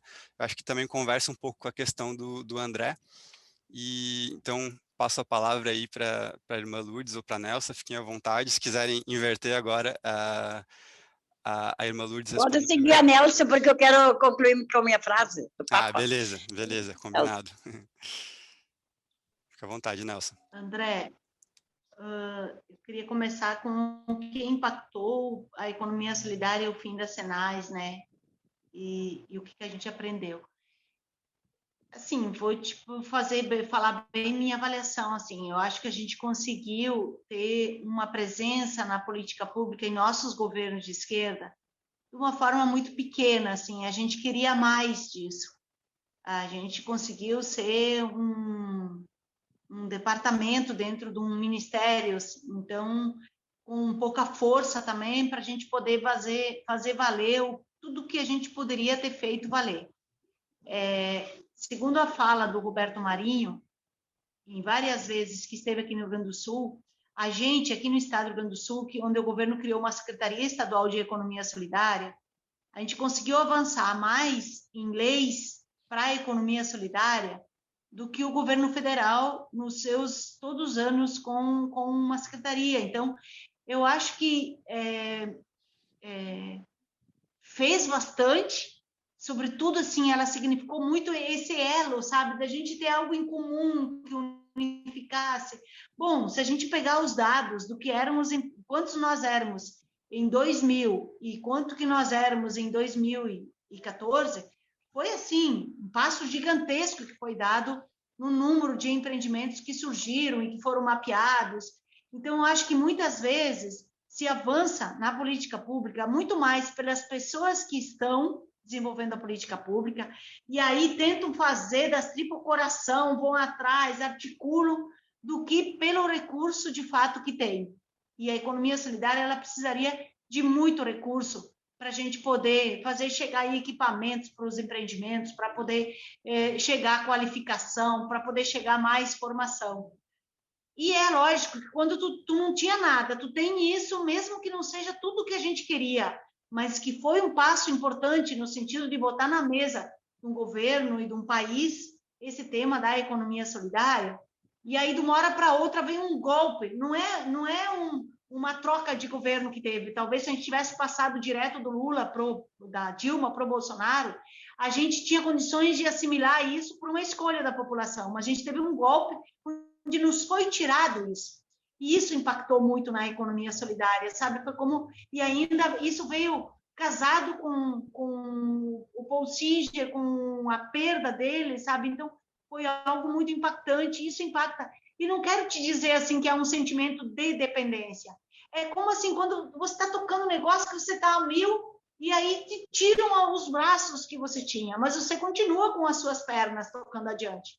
É lógico que isso vai te impactar. A gente não teve mais condições de fazer aqueles encontros nacionais, da gente poder se articular, de se inspirar pelas experiências de lugares a outros. É isso, eu acho que foi o papel mais importante que a Sinais fez, essa proximidade, sabe, do que estava tão distante, e quando ela deixa de existir, a gente continua tocando, cada um no seu território, na sua região, conforme suas capacidades de articulação, mas a gente tem uma ruptura de distanciamento, e eu acho que é o que tem de mais impactante, assim, que acontece com a economia solidária. E aí a economia solidária foi buscando outros atores que pudessem apoiar. Muitos estão trabalhando com emendas, a gente cuida quando tem editais, mas é difícil. É difícil, sobretudo, porque cortou uma aproximação que tinha no sentido daquilo que agora há pouco a irmã Lourdes estava colocando. Imagina, para você poder fazer redes, cadeias, precisa se encontrar os atores, a gente precisa se enxergar. A Justa Trama surge em 2005 exatamente porque a gente pôde ver que tinha um elo lá, que tinha outro elo aqui, e que a gente podia se encontrar e poder formar. Aí, na questão, eu não entendi muito bem, André, a questão de grupos minoritários que impõem uma pauta interna. Eu acho que a gente sempre vai ter isso, assim, muitas vezes são coisas que acontecem, que às vezes são as universidades que trazem, às vezes são as ONGs que trazem, às vezes são questões que estão no partido político e elas acabam refletindo dentro da própria economia solidária, mas isso é da vida, sabe? Essa diversidade é da vida. O que importa é que todo mundo discuta e que não haja um monopólio e um atropelo nas posições. Mas o debate sempre ele será saudável, sabe? Sempre ele será saudável quando todos puderem opinar, quando todos puderem dar a sua opinião. E aí não importa, muitas vezes, até às vezes vem coisas que elas não nos parecem tão importantes, mas que depois elas acabam dando um outro rumo no sentido de fortalecer. A gente já teve muita discussão de não achar que por aí era o caminho e depois ir encontrando, mesmo esse debate de redes e cadeias, ele não foi algo assim que veio e simplesmente a economia solidária absorveu. Ele não é simples assim, né? Nós tivemos discussões fortes para discutir se a Sinais devia ir para um possível futuro que não aconteceu, Ministério da Micro e Pequena Empresa, ou se devia continuar onde ela estava. Foi um debate que aconteceu no Brasil inteiro. Eu acho que a gente ganhou por sentir que a gente tem capacidade de estar mais, de de ocupar um espaço maior na política pública, independente se você concorda ou não com a decisão final disso. O Jeová, como é que a gente faz o envolvimento, tá? O Banco Comunitário, ele é tocado por uma associação de moradores. Então, assim, o Banco Comunitário em si, ele não existe como uma personalidade jurídica ou como uma instituição.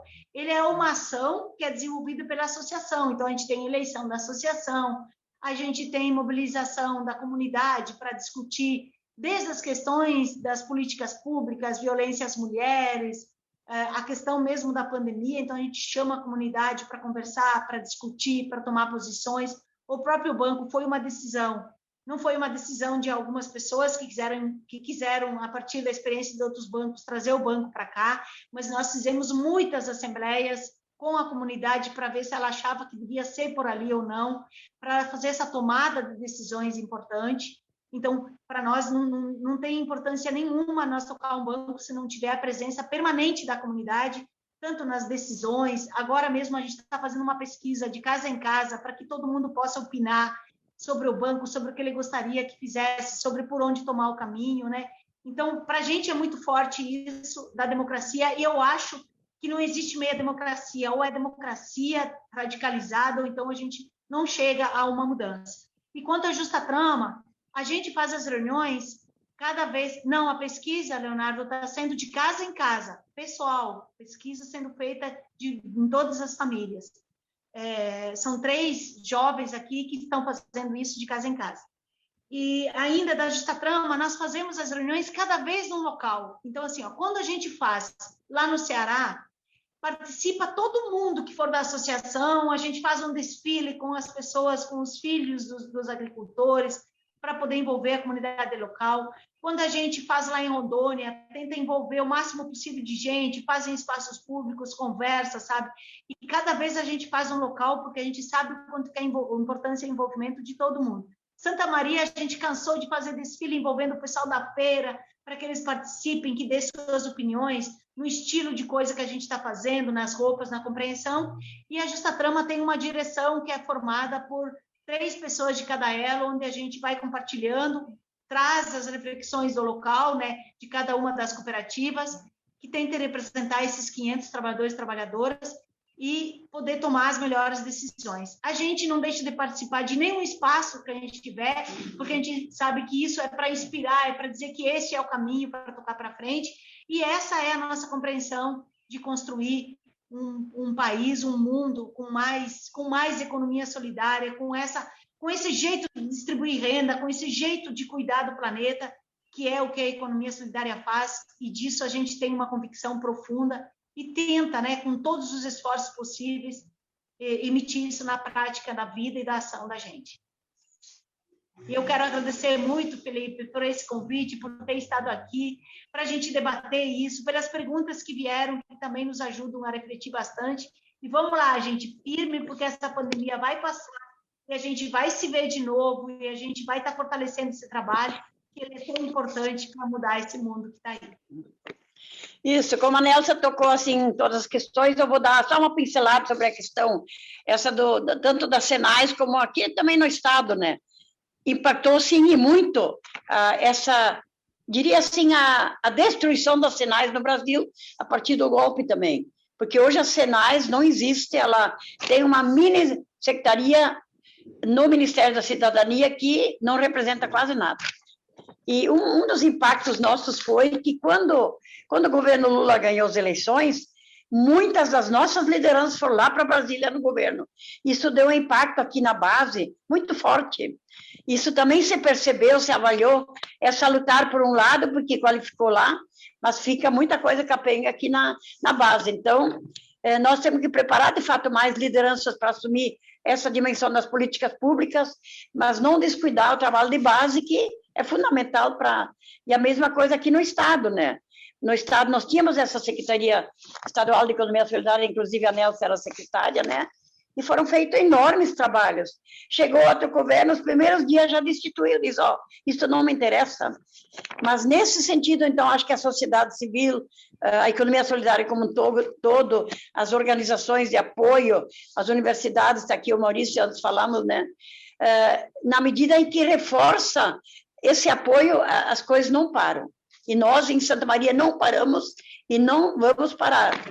Mesmo que a dificuldade financeira é grande, a Nelsa tocou na questão das emendas, nós praticamente hoje, a FEICOP, a Feira de Economia Solidária, ela é o cenário da manutenção, são as emendas parlamentares dos nossos parceiros deputados. Qual é o desafio? O governo faz tanta tramóia para que, de fato, as organizações cansem, e nós não cansaremos jamais, resistimos. Vou dar um exemplo, a FEICOP, ano passado, ela não aconteceu de forma presencial, e nós tínhamos emendas parlamentares, então, o próprio Ministério da Cidadania sugeriu que se transferisse para 2021, com a mesma edição, 27ª edição que está sendo realizada agora. Eles enviaram o TED para a universidade, que é a executora desses projetos, que a sociedade civil hoje é difícil executar. Eles mandaram o TED para a universidade de 18 de dezembro, quando todo mundo, de noite, quando a universidade, quando o governo federal e as entidades públicas entraram no feriadão do Natal. O que aconteceu? 18 era sexta-feira de noite. Até 31, então, a universidade, o próprio reitor colocou a equipe à disposição para ver que cotação de preço tinha nos projetos da FEICOP. E algumas coisas tinha, outras não. Tanto assim que agora nós temos uma super oferta de lonas, de pirâmides, tudo, e faltam muitas outras coisas. Temos que nos virar para... Então, assim, o governo faz para matar no cansaço. Mas nós, como economia solidária, resistimos, buscamos caminhos para que, de fato, não aconteça um colapso, né? E o que eu queria dizer ainda, o recurso que não tinha cotação de preço voltou para Brasília, para o Caixa Único, onde o governo faz o que quer. Então, isso é um espaço de indignação, mas, ao mesmo tempo, de resistência, na esperança de que precisamos investir mais e mais para que muitas pessoas tenham uma consciência política a serviço do bem comum, do bem viver, e também a serviço das políticas públicas. E o tempo está indo, né? Acho que estamos indo para 4 horas. Eu quero, então, dizer aquela frase que antes eu falei, que é uma síntese do Papa Francisco, que hoje trabalha, antes já falei, a economia de Francisco é clara para realmar as economias do mundo, buscando de modo especial a juventude, e a juventude que atua na parte econômica, na parte administrativa. E nós, então, queremos ser parte dessa grande profecia do nosso Papa Francisco, quando assim ele fala: os rios não bebem sua própria água, as árvores não comem seus próprios frutos, o sol não brilha para si mesmo, as flores não espalham sua fragrância para si. Viver para os outros é uma regra da natureza. Nós todos nascemos para ajudar. Quão difícil seja. A vida é boa quando você está feliz, mas a vida é muito melhor quando os outros estão felizes por sua causa. Eu quero, então, agradecer esse tempo rico que tivemos, os companheiros que aqui estiveram, também a Nelsa, o Maurício, o Leandro, o André, o Rafael, o Felipe, né? E todos os demais, a Ana Margarida. Eu quero dar um abraço gigante para todo mundo, e a FEICOP virtual continua, e ano que vem a FEICOP presencial gigantesca, como sempre foi. Um abraço, boa luta e uma boa tarde a todos. Muito obrigado, irmã Lourdes, obrigado, Nelson, obrigado, Leonardo, Maurício, né, com a participação especial, pela participação de vocês. A gente vai encerrando, então. Agradeço aqui a presença de todos e de todas, né, pela interação também do pessoal que mandou as perguntas, e todos que ainda vão assistir no futuro aí essa gravação, né, que vai ficar disponível. Então, fica aí as palavras de esperança para a gente seguir lutando, né. Um abraço aí para todos. Tchau, muito obrigado. Boa luta. Obrigado. Tchau, tchau. Obrigado, Obrigado, gente. Esperançar. Um abraço. Assim seja, Cícera. Um abraço para todos e para todas. Margarida. Que bom que pôde voltar. Um abração, viu? É verdade. Um abração, irmã Lourdes, com muitas saudades. Obrigada. Muita saudade, viu? Saudade. Um abraço, Nelson. Um abraço a todos.